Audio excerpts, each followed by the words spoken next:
Supreme court की शक्तियां फटाफट देख लेते हैं। सबसे पहले आर्टिकल 129 से शुरू करते हैं। आर्टिकल 129 में दो शक्तियां थी, कोर्ट ऑफ रिकॉर्ड और कंटेम्प्ट ऑफ कोर्ट।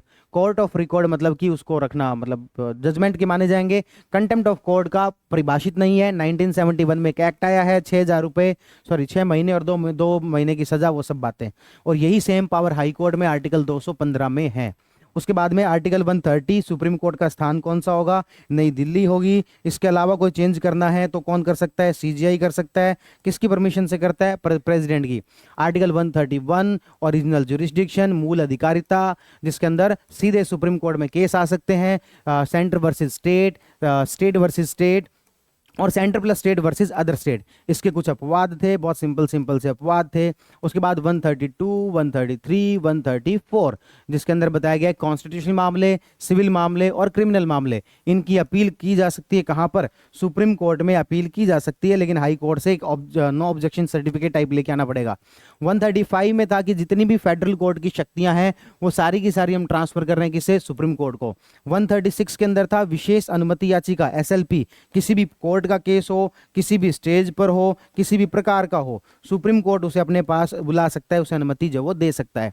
137 के अंदर है सुप्रीम कोर्ट अपने फैसलों को रिव्यू कर सकता है, लेकिन पहले से ज्यादा जजेस होने चाहिए। 138, 139, 140, इन तीनों के अंदर बताई गई सुप्रीम कोर्ट की शक्तियां।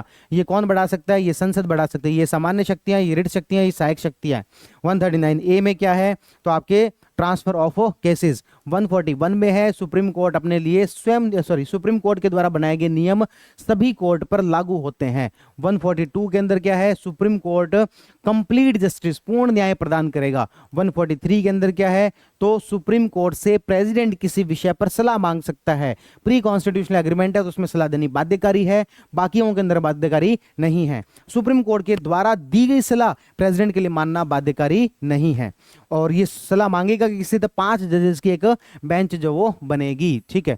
उसके बाद आर्टिकल 145, जितने भी सिविल और न्यायिक अधिकारी हैं वो कोर्ट की सलाह के लिए काम कर रहे, कोर्ट की सहायता में काम कर रहे हैं। 145, सुप्रीम कोर्ट स्वयं के नियम स्वयं बना सकता है, जैसे कि ओपन कोर्ट या फिर 5 जजेस ऑफ इन कॉन्स्टिट्यूशन बेंच। 146, जितने भी अधिकारी हैं, जितने भी कर्मचारी हैं, ये अधिकारी है कहाँ का? ये अधिकारी आपके सुप्रीम कोर्ट में काम करने वाले। इसको कौन, इसके लिए रूल्स कौन बनाएगा? इसके लिए रूल्स कौन बनाएगा? इसके लिए रूल्स बनाएंगे प्रेसिडेंट। इनको अपॉइंट करने का काम किसका है? अपॉइंट करने का काम है सीजीआई। ये परामर्श कहां से ले सकते हैं? परामर्श ले सकते हो आप यूपीएससी से। इसके लिए वेतन भत्तों के सब ये कौन निर्धारण करेगा? तो ये करेंगे प्रेसिडेंट, ठीक है। तो ये था कौन सा आर्टिकल? 146। इस तरीके से हमने सुप्रीम कोर्ट को कर लिया कंप्लीट। आगे बढ़ते हैं, बात करेंगे हम